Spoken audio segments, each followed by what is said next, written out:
ತನ್ನ ತಂದೆಯ ಮೇಲೆ ಕೈ ಹಾಕಿದ್ದಕ್ಕೆ ಆ ದಿನ ಸೋಮ ತೆಗೆದುಕೊಂಡ ಒಂದು ನಿರ್ಧಾರವೇ ಅವನ ಜೀವನವನ್ನು ಸಂಪೂರ್ಣ ಬದಲಿಸಿತು.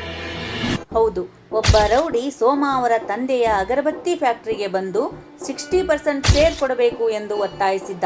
ಆದರೆ ಸೋಮ ಅವರ ತಂದೆ ಚಿನ್ನಸ್ವಾಮಿ ಅದನ್ನು ನಿರಾಕರಿಸಿದರು. ನಂತರ ಆ ರೌಡಿ ಚಿನ್ನಸ್ವಾಮಿಯನ್ನು ತುಂಬಾ ಹಲ್ಲೆ ಮಾಡಿ ಒಪ್ಪಿಸಲು ಪ್ರಯತ್ನಿಸಿದ್ದ.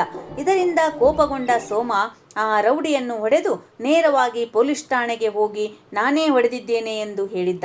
ಈ ಪ್ರಕರಣದ ನಂತರ ಸೋಮಗೆ 6 ವರ್ಷ ಜೈಲು ಶಿಕ್ಷೆಯಾಯಿತು. ಜೈಲಿನಿಂದ ಬಂದ ನಂತರ ಸೋಮ ತಾನು ಎಲ್ಲರಂತೆ ಸರಳ ಸಾಮಾನ್ಯ ಜೀವನ ನಡೆಸಬೇಕೆಂದು ಕೆಲಸಕ್ಕಾಗಿ ಅವರಣ್ಣ ಮಾಡುತ್ತಿದ್ದ ಕಂಪನಿಗೆ ಹೋದಾಗ ಅವರಣ್ಣ ಒಂದು ಮಾತು ಹೇಳುತ್ತಾನೆ.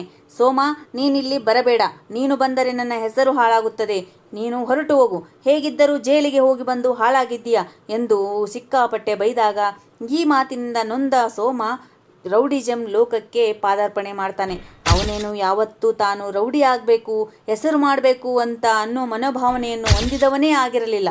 ಆದರೆ ಒಂದು ಮಾಡಿದ ತಪ್ಪನ್ನು ತಪ್ಪಿಸಿಕೊಳ್ಳಲು ಮತ್ತೊಂದು ತಪ್ಪು, ಮತ್ತೊಂದು ತಪ್ಪನ್ನು ತಪ್ಪಿಸಿಕೊಳ್ಳಲು ಇನ್ನೊಂದು ತಪ್ಪು, ಹೀಗೆ ತಪ್ಪುಗಳನ್ನು ಮಾಡುತ್ತಾ ಮಾಡುತ್ತಾ ರೌಡಿ ಎನ್ನುವ ಪಟ್ಟವನ್ನು ಕಟ್ಟಿಕೊಂಡು ಬಿಡುತ್ತಾನೆ.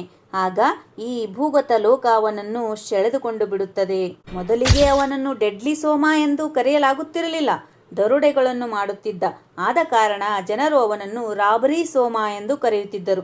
ಪೊಲೀಸರಿಂದ ಪದೇ ಪದೇ ತಪ್ಪಿಸಿಕೊಳ್ಳುತ್ತಿದ್ದ ಕಾರಣ ಎಸ್ಕೇಪ್ ಸೋಮ ಎಂಬ ಹೆಸರು ಕೂಡ ಬಂದಿತ್ತು. ನಂತರ ಎಲ್ಲರೂ ಅವನನ್ನು ಡೆಡ್ಲಿ ಸೋಮ ಎಂದೇ ಕರೆಯಲು ಶುರು ಮಾಡಿದರು.